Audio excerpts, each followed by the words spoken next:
কত আবি একটা হতি না সেই দেশ অগো দিয়ে একটা বেড়া দরকার তোরা বাঁচারও যা তোকে বেড়ার অভাব পড়লে তোরা এই মাইসের সংসারের দিকে চোখ দেশকে তখন কি আল্লাহ কোনো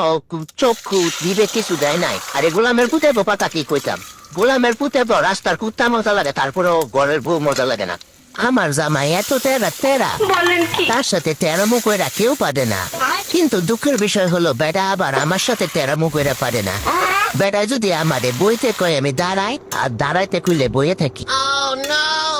কালকে আমার অফিসে একজন বয়স্ক মহিলা এসে বলতেছে বিধবা ভাতা পাওয়ার জন্য আবেদন করতে আসছি আমি বললাম আপনার স্বামী কতদিন আগে মারা গেছে ওই মহিলা বলতেছে ওই তো এখনো মরেই নাই আমি একটু অবাক হয়ে বললাম তাহলে আপনি বিধবা ভাতার আবেদন করতে আসছেন কেন ওই মহিলা ঠোঁটলে বলতেছে কি সরকারি কাজ কাম বিল পাশ হতে হতে আমার স্বামী মরেই যাবে বান্ধবীর জামাই মারা গেছে বান্ধবীর জামাইকে দাফন করার সময় বান্ধবী মুসকি মুসকি হাসতেছে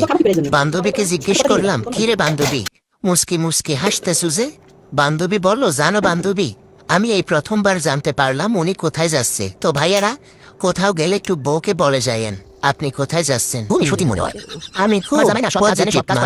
সবকিছু ভালো দিক চিন্তা করি যেমন টাকা নাই আমার টেনশনও নাই আর চিন্তা করলেও তো টাকা আসে না কি কথাটা ঠিক বললাম না আমি প্রায়ই আমার স্বামীর দিকে তাকাই আর একটা কথাই ভাবি আচ্ছা একজন পুরুষ কত ভাগ্যবান হলে